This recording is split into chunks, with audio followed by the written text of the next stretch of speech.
Get ready for the kids fishing tournament tomorrow. So I'm looking over the boat and the trailer, and I'm gonna go ahead and grease up the wheel bearings on the boat so I know that we're good to go. It's especially important on boat trailers to keep a close eye on your wheel bearings.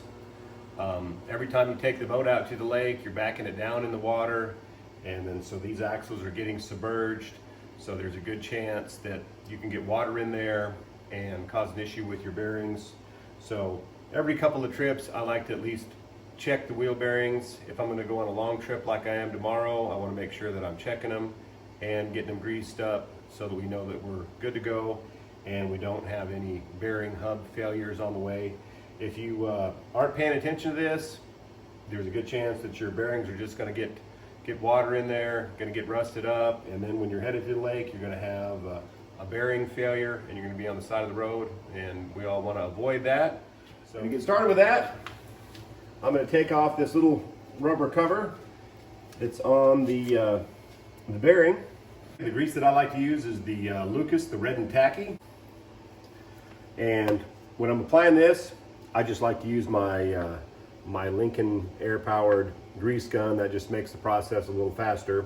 And when I take that off, I want to go ahead and just shoot the grease in there and get it flowing out of the front of the cap. And depending on how the grease looks is when I'll stop. If it's that real watery mixture, then I'll just keep pumping grease in until I get a good solid grease like it's coming out of the tube. And on these Ranger boat trailers, they've got a grease cert, and this grease cert's got a hole that'll go through the middle of this, and it's going to grease both the inner and the outer bearing. So I'm going to take my grease gun and just start shooting grease through here until I get grease coming out of this hole.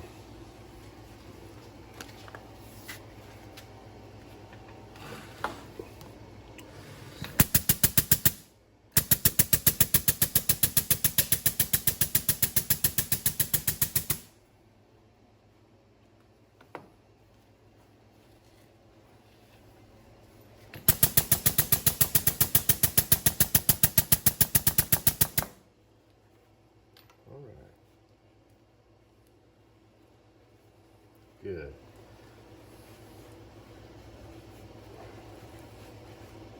And then we're going to clean a little bit of that out so we have a little bit of space for some air expansion. And then I'm going to put my cover back on, and then I'm going to do the other side.